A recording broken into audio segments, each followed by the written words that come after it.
Les vraies voix Sud Radio, 17h-20h, Philippe David. On ne peut pas mentir éternellement au peuple. Mais si on peut très bien. Moi, à mon usine, je lui mente toute la journée au peuple. Mais il aime qu'on lui mente, le peuple. Les vraies voix Sud Radio. C'est fabuleux, c'était une tribune dans Tribune Juive et là c'est un extrait de Rabbi Jacob. La commission Bronner sur la désinformation et le complotisme a remis son rapport hier à Emmanuel Macron.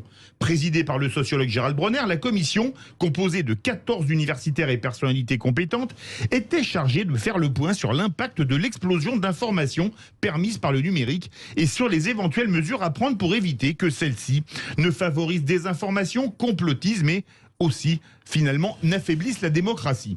30 recommandations ont été faites, parmi lesquelles une meilleure maîtrise des logiques algorithmiques, avec une plus grande surveillance des comptes populaires ou engager la responsabilité numérique en cas de fausses nouvelles, d'où notre grand débat plan contre la désinformation. Est-ce un danger pour la liberté d'expression? Vous êtes 92,9% à dire oui sur Twitter.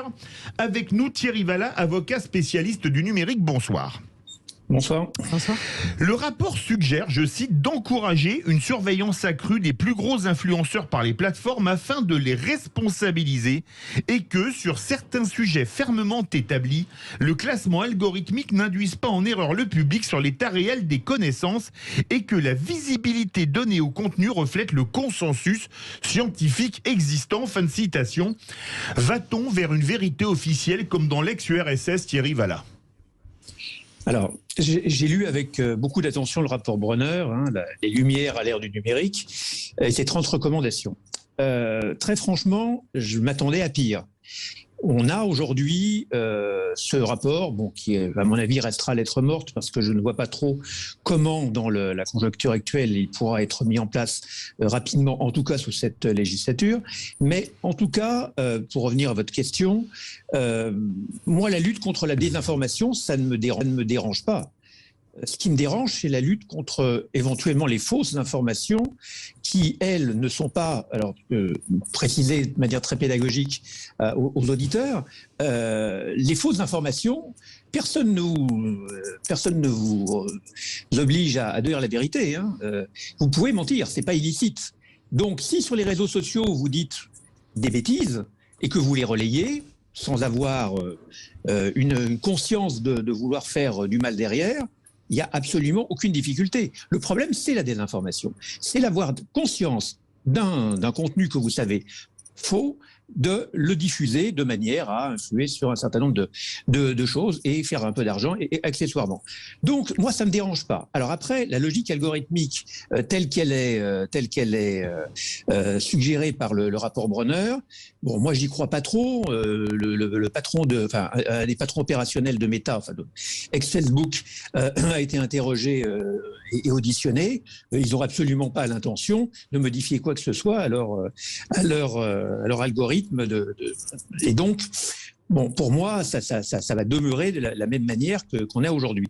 La crainte que j'avais, franchement, par rapport à ce rapport, c'est qu'il déconstruise l'article 27 de la loi de 81 sur la loi de la presse. La loi de 1880.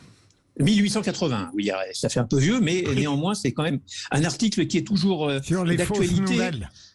Oui, voilà, absolument, sur les fausses nouvelles et qui demeure la pierre angulaire de la lutte contre la désinformation.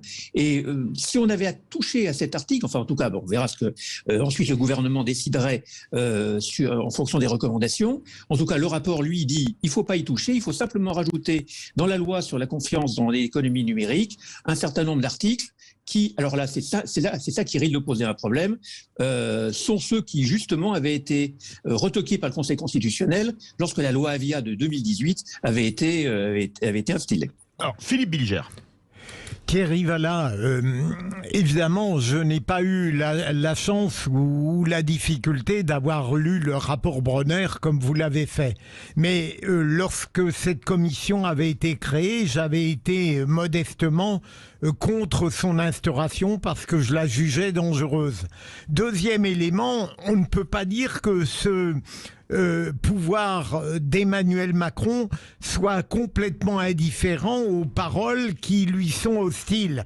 Il y a trop souvent, me semble-t-il, de sa part, une propension à vouloir régir, réglementer, parfois caporaliser ce qui, paraît-il, sortirait du cercle de la raison. Le troisième élément, et je termine, c'est que la commission a été créée précisément quand Éric Zemmour était à 18%. Donc d'ailleurs la commission est logique en disant que le grand danger, c'est ce qui se passe à l'extrême droite et moins à l'extrême gauche. Mais de l'extérieur, après avoir lu des articles sur cette commission, je vous rejoins, mais de manière beaucoup plus basique.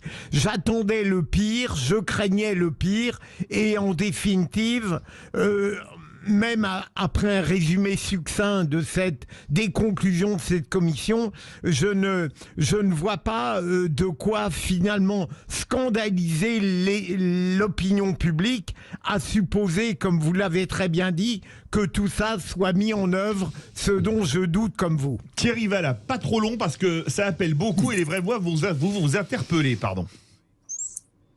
Alors, je suis tout à fait d'accord avec ce que vient de dire Philippe Bilger. On pouvait craindre le pire, on ne l'a pas eu. On avait eu le pire avec la loi Avia, j'en avais dit pique-pendre à l'époque, et heureusement que le Conseil constitutionnel était intervenu. Et c'est vrai que cette loi Avia n'était pas tombée par hasard à l'Assemblée nationale. Elle était directement liée aux soi-disant influences russes que Emmanuel Macron avait cru pouvoir déceler à l'époque pendant la campagne électorale. Donc il en était resté marqué. Il en reste apparemment toujours extrêmement marqué. Bon, moi, ce qui me gênera, effectivement, c'est lorsque on va toucher à la liberté d'expression. Ça ne doit certainement pas, y compris sur les réseaux sociaux, avec malgré tous les détours que ça peut y rencontrer. Il faut que cette liberté d'expression continue à s'exprimer. Après, la désinformation, oui, mais on a aujourd'hui Viginum. On a des outils. Viginum a été créé encore avec un décret du mois de décembre qui permet de surveiller les ingérences étrangères sur les campagnes électorales. On le verra d'ailleurs très prochainement à l'œuvre avec la future campagne électorale présidentielle. Françoise Degois. Oui, Thierry Valla, c'est vrai qu'on avait eu cette discussion. Moi, je suis absolument opposé. À partir du moment où un pouvoir commence à faire des commissions sur l'information, je suis opposé. C'est pas parce que c'est Emmanuel Macron, François Hollande se serait amusé à faire ça, j'aurais dit la même chose. C'est malsain, ça va pas ensemble, vous voyez. Pouvoir, commission d'information, ça ne va pas ensemble. Je suis désolé de le dire, moi je partage le point de vue de Philippe Bilger. Il y a une tentation autoritaire chez Emmanuel Macron, il y a une fébrilité par rapport à ça. Je sais très bien qu'il a très peu goûté les Macroniques pendant la campagne présidentielle. Je crois que déjà, voilà, c'est un oxymore. Qu'un pouvoir en place fasse une commission sur l'information, moi, il est hors de question qu'il y ait une parole officielle. Qu'est-ce qu'une parole officielle ? Écoutez, Luc Montagnier, je me souviens, on l'a tous traité de complotiste quand il expliquait que probablement, au tout début de la pandémie, en mars 2020, que probablement c'était quelque chose qui avait échappé au laboratoire de Wuhan. Des gens étaient peut-être en train de travailler sur un virus et il y avait une erreur et c'était devenu ce Covid-là. Eh bien, écoutez, maintenant, le CNRS, tout le monde est en train de valider cette hypothèse. Que n'a-t-on attendu sur Luc Montagnier ? Ça veut dire qu'avec une loi comme ça, si vous tweetez ce qu'a dit Luc Montagnier, vous passez, est-ce que c'est une vérité crédite, cette expression, cette vérité accréditée par le plus grand nombre ? Mais le plus grand nombre, vous avez vu, c'était un conspirateur. La réalité, c'est qu'on arrive à ça. Sur les vérités accréditées par le plus grand nombre, pardonnez-moi, vu la bataille, l'empaillage permanent des professeurs entre eux sur tout sujet, bien écoutez, ce qui se passe autour de Raoult, ce qui se passe dans le combat entre Raoult et le reste du monde, honnêtement, je trouve ça très malsain. Moi, je rejette en bloc cette idée de commission et le rapport qui a été rendu. Je ne veux même pas en entendre parler. On a une loi sur la presse qui est suffisamment puissante et qui n'a pas besoin de ce type d'artefacts, parce que je pense que ce sont des artefacts. Voilà. Thierry Valla et ensuite Caroline Pilastre, et ensuite on partira au 0826 300 300. Le sujet fait beaucoup réagir. Donc, je crois qu'effectivement, parler de vérité officielle, ça me hérisse le poil, tout comme vous. Après, il faut bien comprendre une chose. Aujourd'hui, ce que cherche en réalité, la France et derrière peut-être l'Europe, c'est de laisser les clés du camion aux GAFA et de responsabiliser tellement les plateformes que c'est elles qui vont déterminer la vérité officielle, leur vérité. Mais c'est insupportable. Ils ont le pouvoir absolu déjà. Une entreprise privée américaine qui détermine ce qui est bien et pas le bien.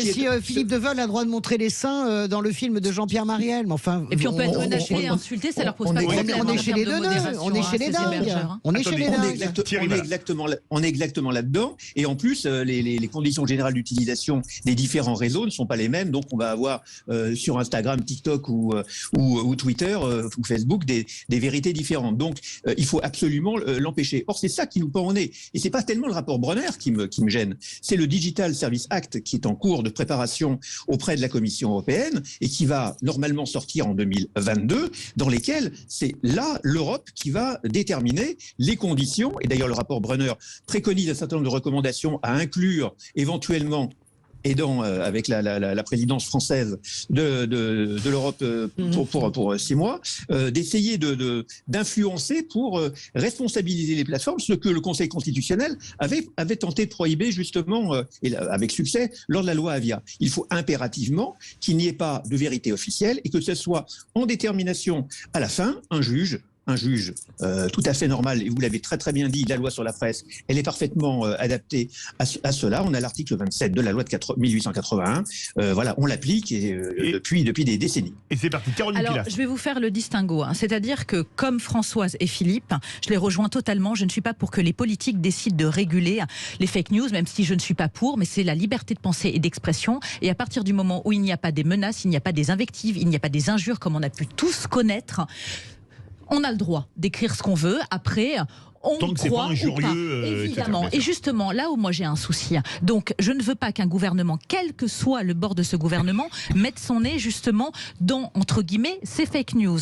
Les hébergeurs, on en revient à Twitter, Facebook, etc., ne font pas leur job déjà au quotidien, parce qu'on sait très bien que c'est une question d'argent. Ils vivent avec la publicité, ils capitalisent, ils ont évidemment beaucoup à y perdre, mais depuis des années, on voit très bien à quel point il y a des dérives, des dérapages. Quand vous dites je menace un tel, je l'insulte, je vais le tuer, le guillotiner, le violer, ça bizarrement, ça passe comme une lettre à la poste, on n'entend parler personne de ces sujets. On est tous, nous, en train de bloquer ou de signaler, et là où ça me pose un problème, c'est que je suis, par extension de ce sujet, pour l'anonymat la levée de l'anonymat des comptes, puisque nous sommes nombreux à avancer en toute transparence, et j'estime que ça n'est pas normal justement quand on vit des choses terribles en termes d'injures et de menaces pour nous et nos familles, de devoir les subir. Donc c'est ce 2 poids 2 mesures qui me pose un souci au niveau démocratique et des libertés publiques. Thierry Valla, très court parce qu'on part au 0826 300 300 juste après.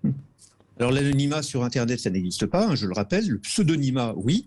Et que si on veut chercher quelqu'un derrière un pseudo, si on se donne la peine de le faire avec une adresse IP et avec des moyens matériels et humains, on y arrive. Le problème, c'est qu'on ne donne pas les moyens en France. Et on en a très peu, vous savez, que c'est fastidieux d'aller dans un commissariat, monsieur, et de porter plainte. Je le sais malheureusement trop bien lorsqu'on dépose des plaintes, etc.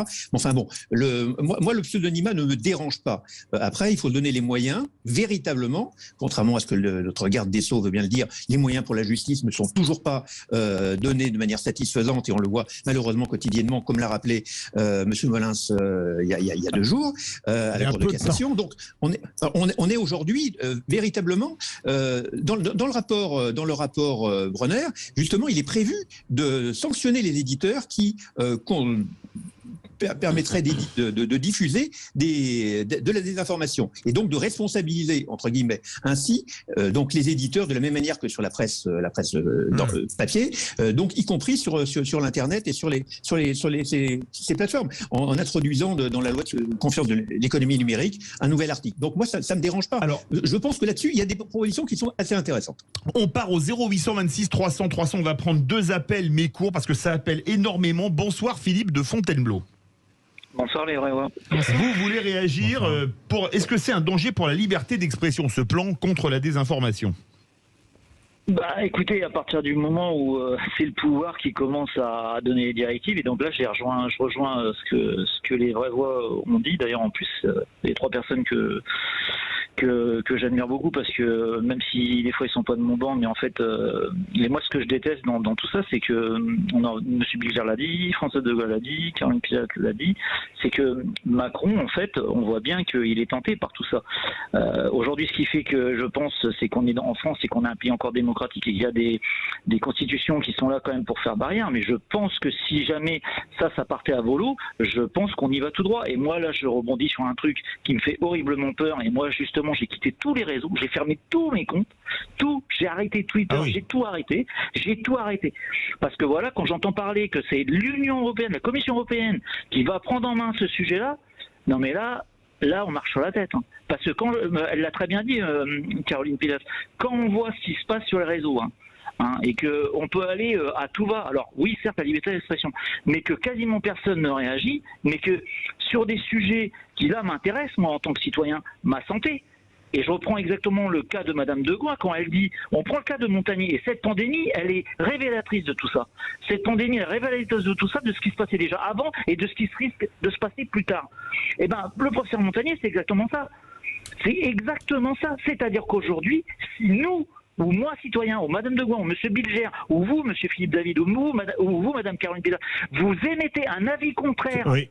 Et là, vous risquez d'être puni. Et ça veut dire quoi? Ça veut dire, monsieur, vous ne pensez pas comme la doxa, vous êtes mis au banc de la société. Vrai sujet. Horrible. Merci Philippe. Merci On beaucoup. prend Oui, c'est Laurent vrai, c'est du horrible. Lot-et-Garonne. Bonsoir Laurent. Vous êtes d'accord avec Philippe? Bonsoir les grandes voix. Oui, dans l'ensemble, je suis d'accord. Pour moi, la loi contre la désinformation, c'est un danger. C'est un danger parce que l'État est censé assurer la liberté d'expression. Déjà, il n'y parvient pas. Donc, il n'est pas assuré, censé délivrer l'information, à contrario. Et on voit dernièrement que l'État a bien souvent failli dans l'information qu'il nous devait en tant que citoyens, avec des annonces contradictoires ou contredites, des fausses informations, des vérités parfois occultées, des engagements qui ont été désavoués. Donc je pense que s'il veut lutter contre la désinformation, il faudrait qu'il commence par balayer devant sa porte et déjà informer correctement et communiquer correctement. Alors, merci beaucoup Laurent du Lot-et-Garonne et Philippe de Fontainebleau. Très rapidement, en 40 secondes, Thierry Vallat. C'est vrai que là, c'est la vérité officielle, surtout si c'est, par exemple, les GAFA qui gèrent. Imaginez au moment de la guerre du Golfe, ils auraient interdit de dire que les armes de destruction massive en Irak n'existaient pas, non ? Oui, absolument. Donc, il ne faut que ce ne soit ni les GAFA, ni le gouvernement qui instille une vérité qui serait officielle à la 1984. Donc, il faut que la liberté d'expression perdure. Bon, donc, attendons. Alors, le rapport Brunner, c'est une chose. Attendons de voir ce qui va éventuellement ressortir. À mon avis, c'est encore aujourd'hui trop prématuré pour pouvoir véritablement bâtir des plans sur la comète. Et quant au DSA, donc la directive européenne, elle change tous les 4 matins. Donc, on est encore en pleine discussion. Donc, à mon avis, c'est encore un peu prématuré pour savoir exactement à quelle sauce on pourrait être mangé. Et en tout cas, il faudra être extrêmement vigilant, bien évidemment. Eh bien, on suivra ça avec vous, Thierry Vallat, avocat spécialiste du numérique. Verdict sur Twitter, plan contre la désinformation. Est-ce un danger pour la liberté d'expression? Vous êtes 93,3% à dire oui. Dans quelques instants, avec Philippe Rossi, on va prendre la direction de Limoges pour y parler des commerçants qui ont un léger problème avec les soldes. Restez bien avec nous dans Les Vraies Voix sur Sud Radio.